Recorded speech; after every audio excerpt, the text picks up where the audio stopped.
Christian whore. Don't do this. Clip!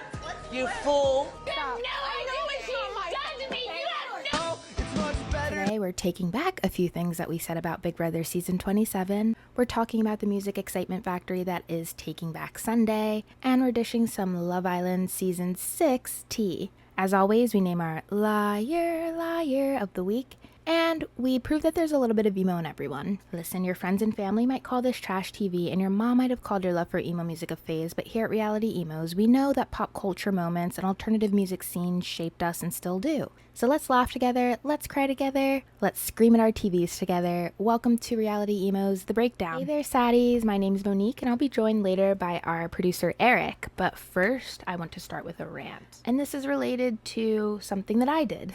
So a few weeks ago, I discussed Big Brother Season 27, and I called some players good. I assumed that they would be good based on the moves that they did in the first episode. And I also shared that I didn't understand why Rachel Riley was in this season. And after some reflection and contemplation and watching, I have a lot of regrets. So Jimmy's obviously an awful, horrendous player. I really thought he was going to be great. And Rachel Riley is bringing it. I feel like she is the reason that this season is so good, on top of like Keanu and Ava. But basically, yeah, I wanted to apologize for my assumptions that I made a few episodes ago about certain players and the usefulness to the game and how they would play.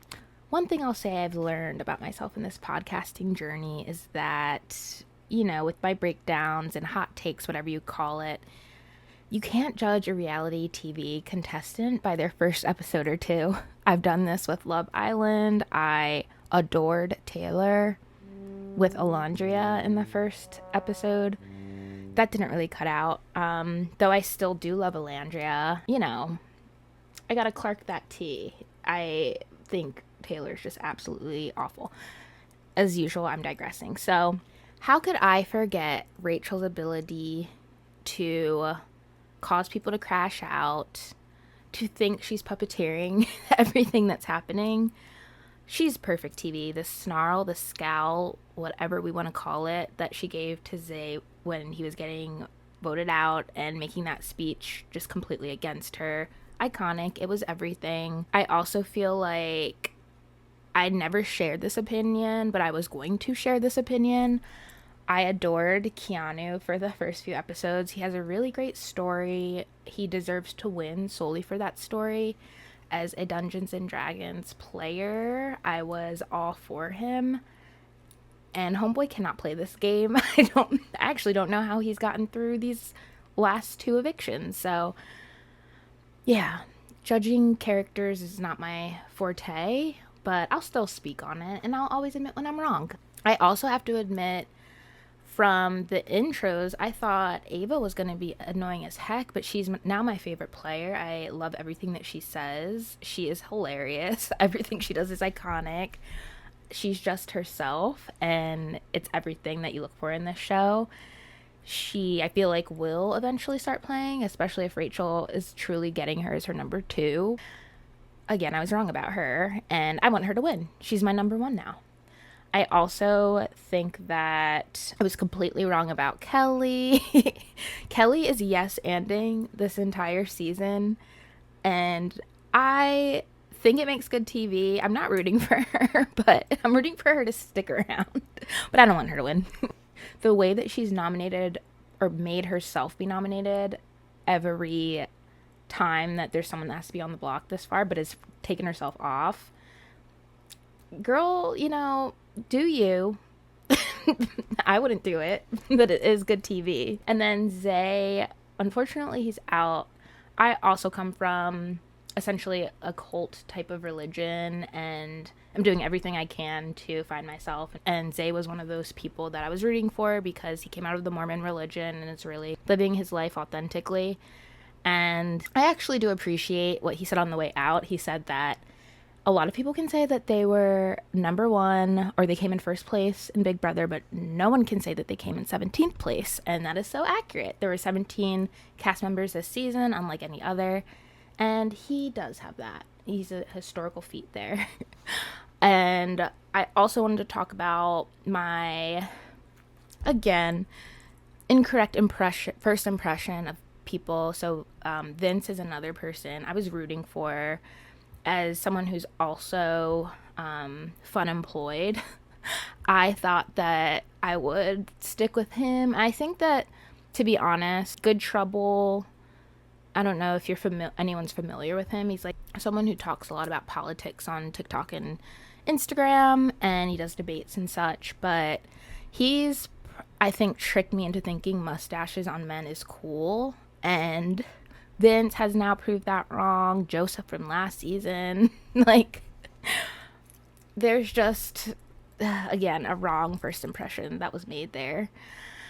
The only other thing, I guess I'm a little sad that Amy went home last episode, but I did not want my boy Will to go home.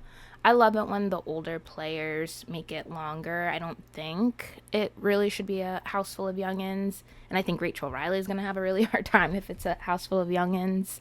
And I really think that the older folks in the house, I'm not calling them old by any means, but older folks in the house tend to play Big Brother the way I enjoy it to be played, which does lead me to talk about Jimmy. He's probably around my age. I truly believe he's seen every season, if not most seasons of Big Brother, because he is giving us what we need.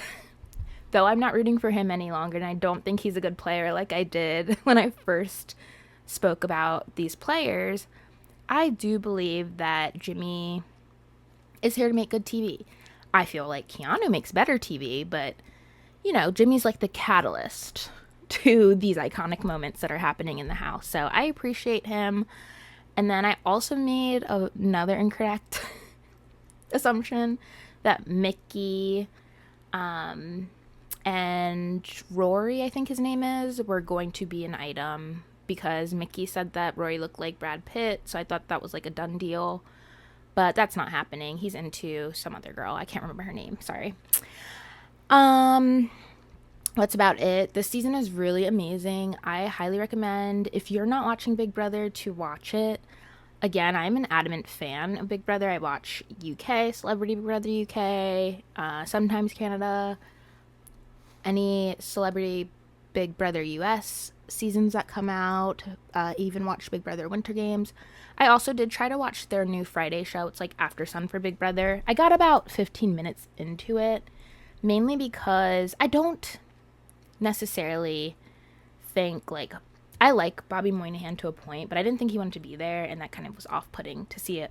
They have, like, these guest star celebrities that are Big Brother super fans, and he seemed bored, like he didn't want to be there, like he had something better to do on a Friday night, so I tuned out, but I might give it a try again. Again, I'm unemployed, so I have time. Last but not least, I did say I enjoyed the mastermind twist more than the AI stuff. I still do, but I don't know. I still don't really understand why the mastermind's there, especially now that Amy's gone.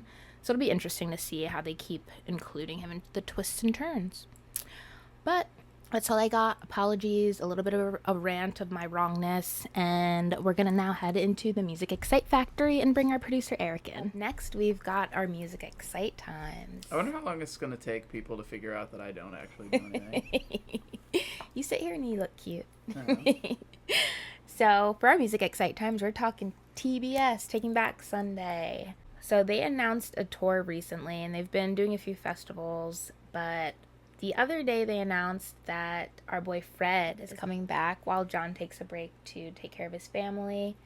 And I'm super excited about this news. Yeah, it was fun. They spoofed the Coldplay Kiss Cam bit with Sean and Fred, and I thought it's pretty fun. I'm actually waiting for, if they keep doing this, it'll be nice if eventually I think it's inevitable there will be some type of super tour in probably 10 years where it's like they get all the many second singers and maybe they bring Eddie Reyes back. I don't think Mark Connor's coming back though. But Oh, I feel like one of the reasons that Fred can now come back is because there was all that drama with Mark back when Fred was part of the band, and then obviously even 7 or so months ago when he said they weren't returning his calls, and then he created that diss track and tagged them and the manager, and just messy Mark is gone now. So I feel like that also opens up the opportunity for Fred to return and ideally create some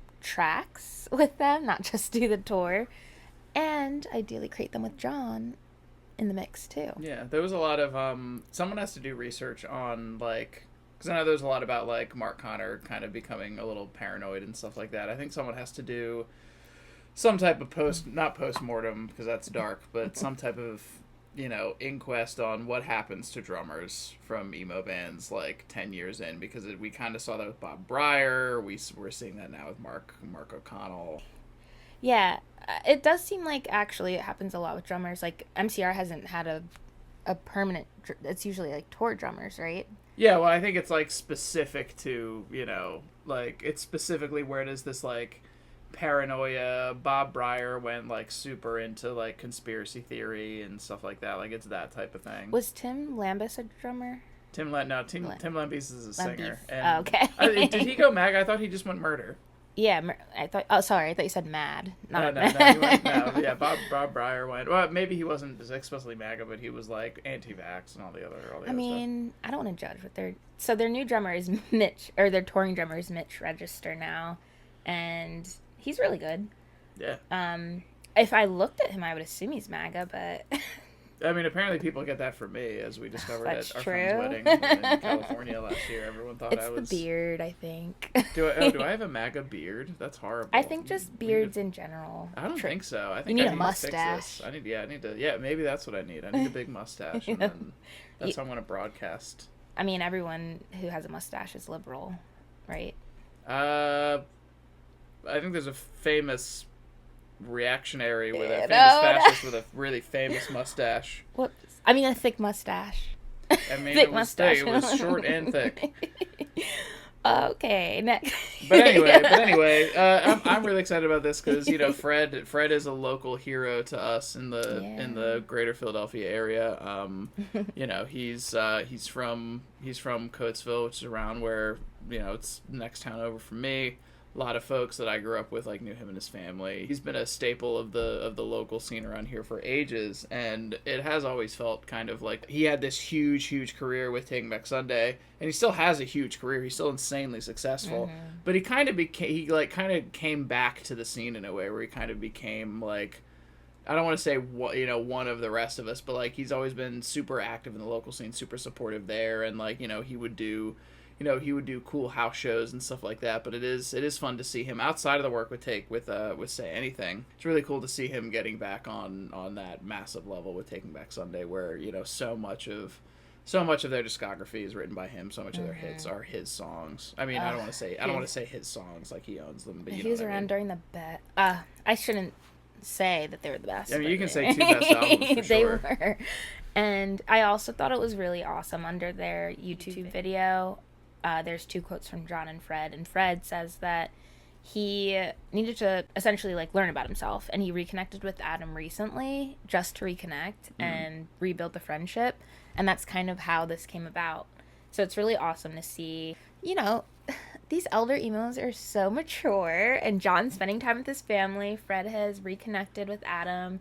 They're rebuilding their friendship. Now we get to see them on tour. I get to see them on tour because I'm seeing them with Coheed and Cambria, like IRL. And it's really awesome to see this happen. And apparently they had Fred come out at that great South Bay Music Festival last week when we were on vacation. Yeah.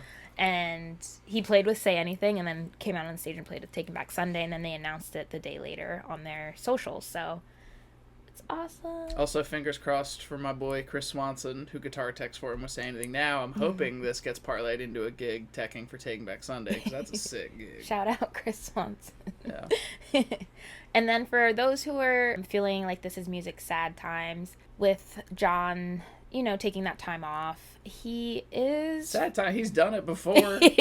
We did this already. In 4 years, they're just gonna get, what's his name, Matt, and the guy who was Fred on the New Again album, and then once he's done, they're gonna get John Nolan back. I've seen this cycle before.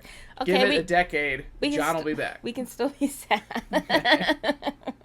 So this isn't goodbye, it's see you later. It's just John. crazy that they're doing it in order.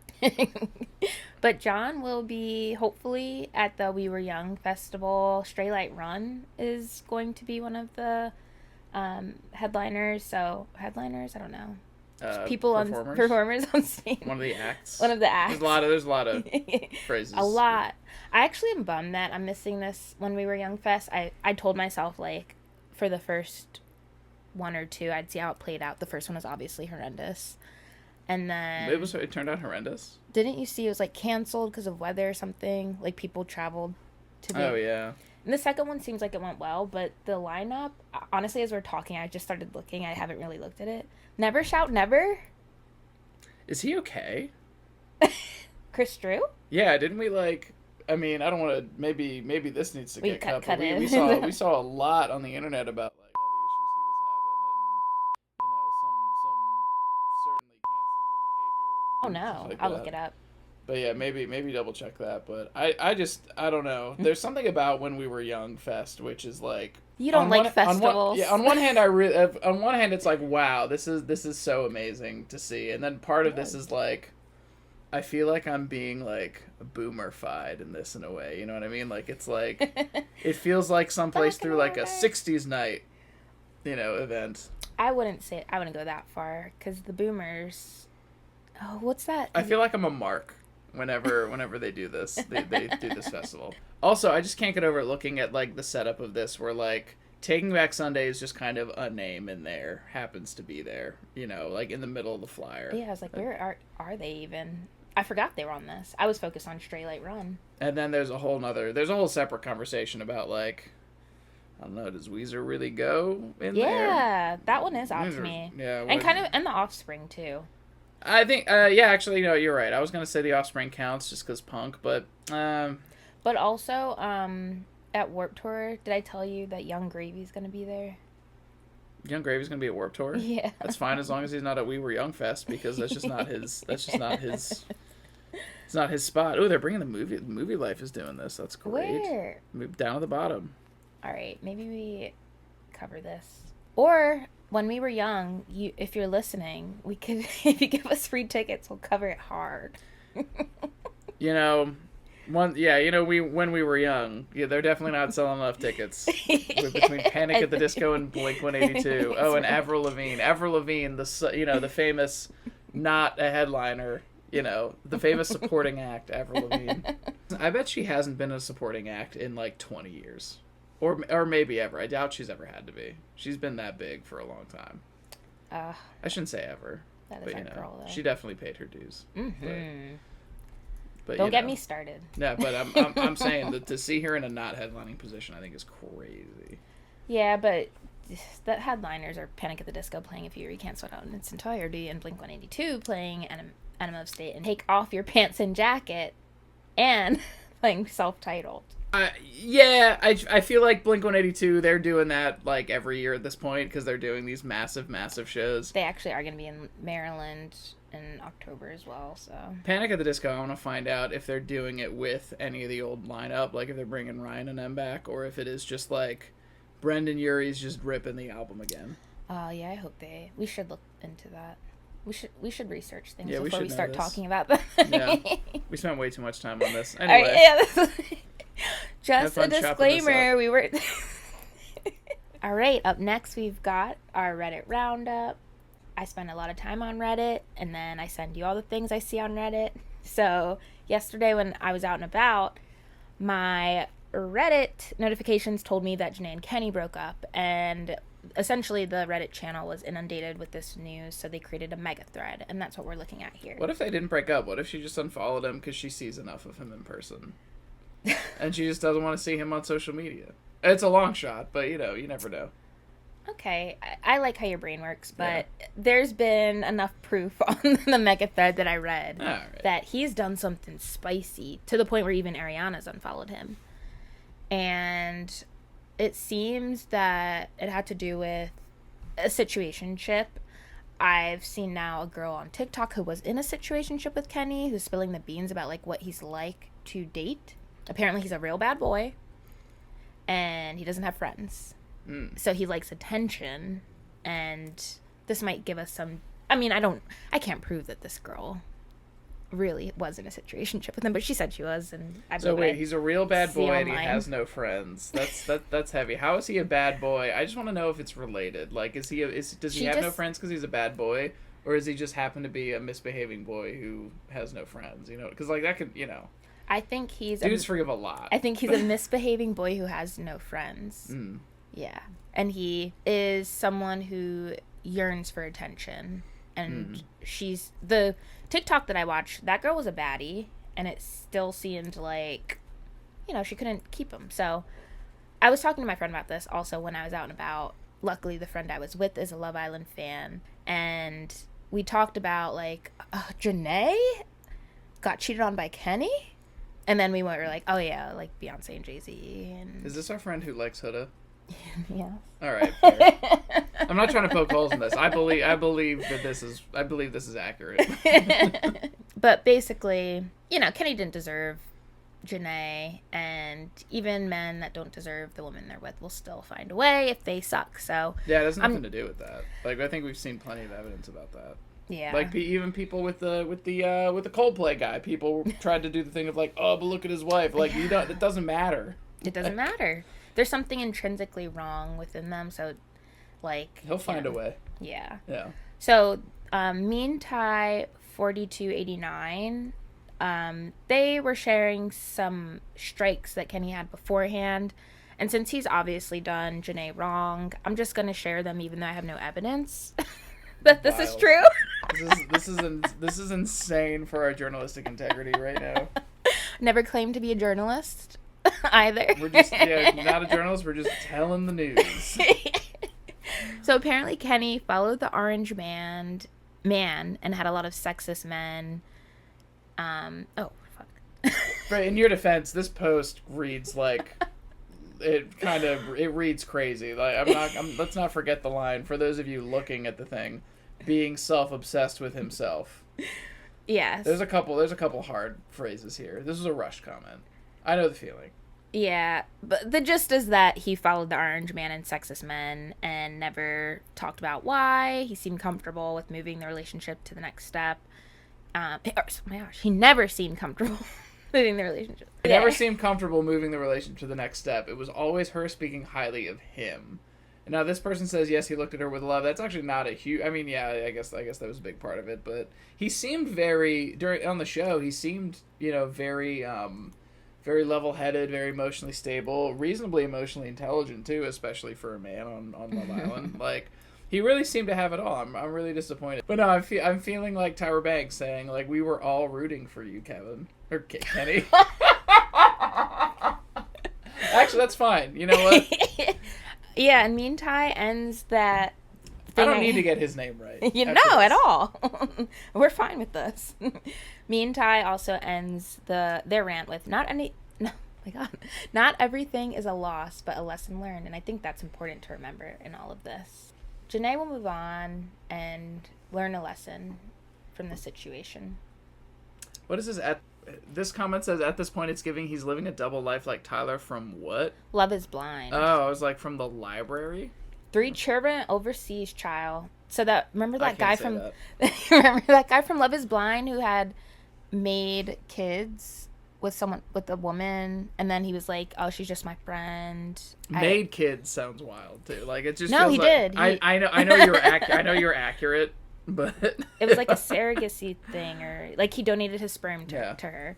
But yeah, it is, and I think just the abruptness of how everyone unfollowed him, even Ariana, it has to be something bad. I'm just, how does, like, the Ariana thing, that's giving solidarity to me more than anything. I just can't imagine, maybe I'm wrong, but I can't imagine that the gang, like the PPG, just has Ariana on speed dial in that way. I mean, I think it's possible, but like... It's definitely possible. You know, it's like... I think there's always a natural separation between host and contestant, is there not? You know? But Ariana is a fan before a host. True. I guess whatever. I guess as long as HR is not involved. I want to know what he did. We'll find out. 31 Cat said he's going to have an astronomical glow down. The anti-black GF effect. I don't want to do this because I don't want to. Body shaming is bad, and so is face shaming. But he has not been looking great on the clips I've seen of what's the show Beyond the Villa. Yeah. He's got the beard of a man who watches too much Andrew Tate. Oh no. But that's, I don't know. I do wonder what will become of this man after losing Janae. You know, sometimes women want what they can't have, and I'm sure his DMs were crazy, but after he loses her, who knows? I'll tell you what, Janae could have avoided all this heartbreak if she just learned more about plants. Or knew more about plants. Could've... She probably did. That's what's sad. I'm kidding. She would probably be more miserable with what's his nuts. Connor. Corey, Connor, Craig. I only know because Connor's in Love After the Villa, and I tried watching it. Yeah, I gave it the old college try. Stargirl Forever says, "Is it wrong to say she can do better than him?" I'm so glad you could decipher that username. Like, duh, we knew this the whole time, but he put on the facade that he was a nice guy, a good guy, and I think that's what the problem is. You can't put on that facade, be ugly, and then not be a good person. Just I don't believe in nice guys anymore. Just be mean out the gate. Okay, Harry from Love Island, just UK. do it. You know, just see how it goes. No, nice guys are good when they're real. I don't know. I feel like nice guys usually turn out to be incels or something. Again. Ladies, get you a menace. Find a man that's awful. But you're a menace, but you're nice. Yes. To me. That? No, I lead with menace. Well, that's all I have for the Reddit roundup. Do you have any more thoughts about the Kenny and Janae breakup? Of course I'm sad. Of course I'm heartbroken. The vibes definitely seemed off in the previews for Beyond the Villa, and I was like, oh no, what's gonna happen? Well, turns out seems like nothing on the show and a lot on this, or a lot afterwards. But I was scared that this came out because they want people to watch Love After the Villa. Not scared, I guess that's not the word. Yeah. But I'm a little suspicious, I should say. I feel like that would be a betrayal of audience trust for which Janae is too smart. Like, I just think That's she wouldn't true. do that. Yeah, you're right. Only other thoughts, nothing really going on up in my head. Go Birds. Yeah, go Birds. I'm more of an Ace apologist than ever after seeing some of his content after the show. Oh my gosh, why didn't I include that in this episode? He's quite funny. Well, no, Taylor. The downfall of Taylor pushing Clark's head on the live.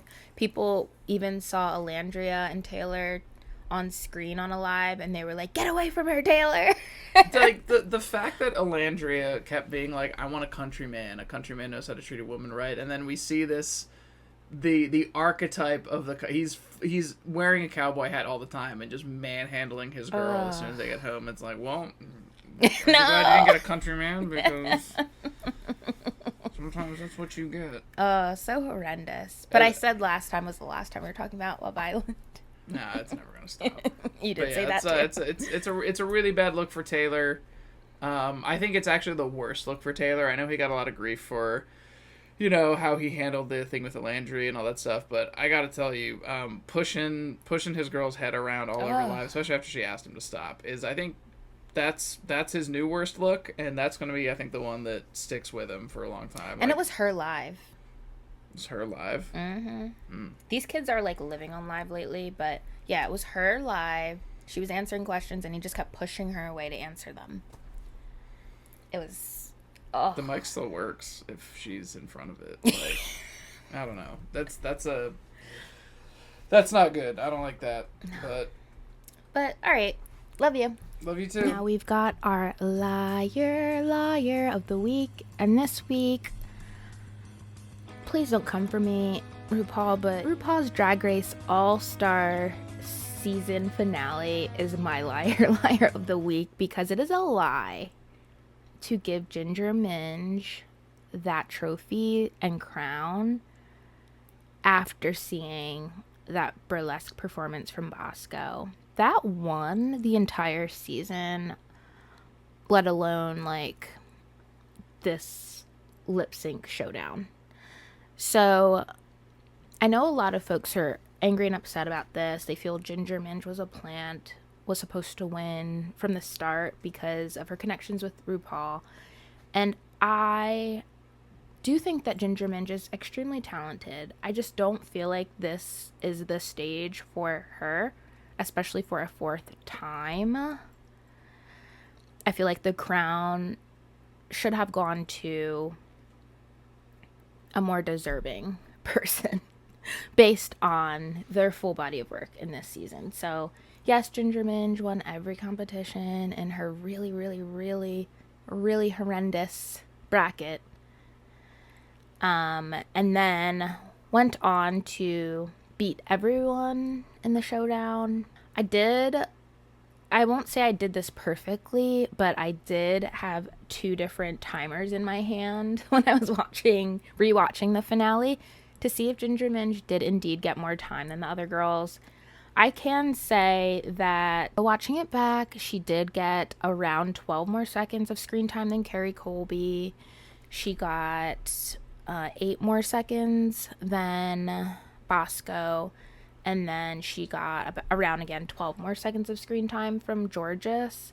And I also, watching it back, found it interesting that they kept showing the judges' reactions after Ginger would do basic things. Funny, but the fact that, like, Jorgeous was out there doing all those flips, all those twirls, death drops, her face was painted to the gods, her outfit, her ponytail, and then Bosco's performance. She's obviously just a gorgeous girl, but she was giving attitude, and that is, you know, what you give for a Pink song. Ginger's just a little too silly for my liking, which is, again, why I feel like this isn't like the perfect stage for her. She deserves to be on Broadway.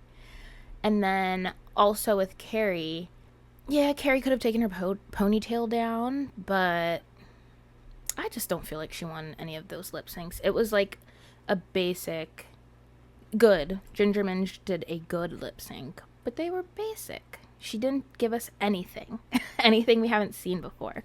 And all those other girls were giving us things that we haven't seen before. So that's why I've named RuPaul's Drag Race All-Stars as the liar of the week. Because y'all are lying, not giving Bosco that crown, or not even giving Jorgeous that crown. Like, let's be real. Let's just be real.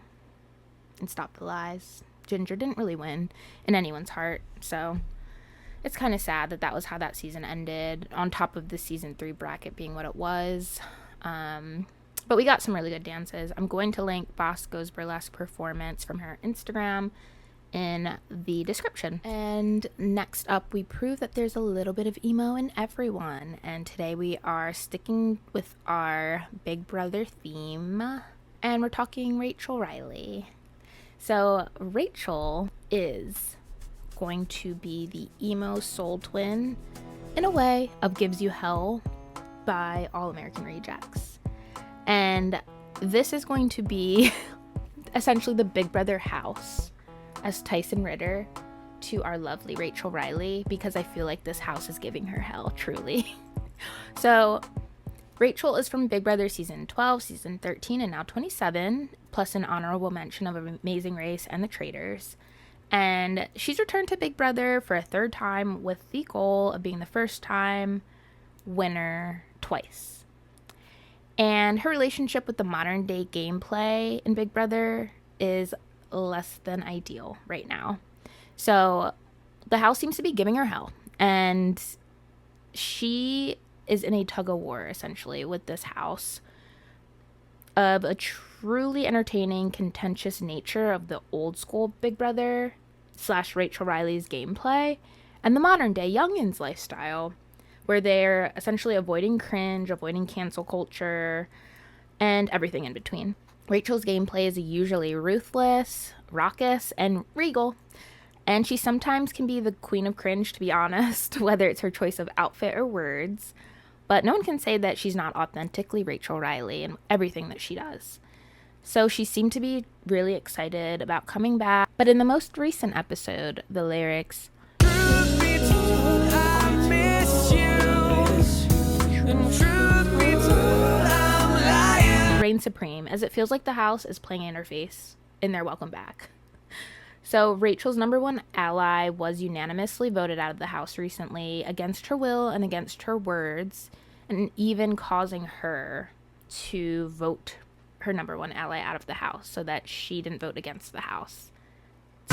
know you'll be thinking to yourself, yeah, where did it all go wrong? But the list goes on and on. So we don't usually see Rachel really allying with people, but I think she knows that that's something that you have to do in this house, is to get that number one ally. Of course, like Brendan was hers in her first play, but she tends to, not align herself too deeply with anyone. And the time that she did create that mom gang alliance, or whatever they called it, that was the second person voted out of this house. She hasn't won one challenge yet, and she was previously a comp beast. And being a comp beast is what allowed her to let her mouth take the wheel most of the times in the past, but that's not happening this season.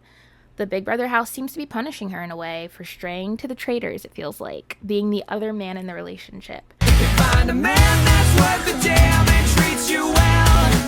Then he's fool you just as well up against you hell. After placing 8th on the traitors, she could have been treated better by the BB gods.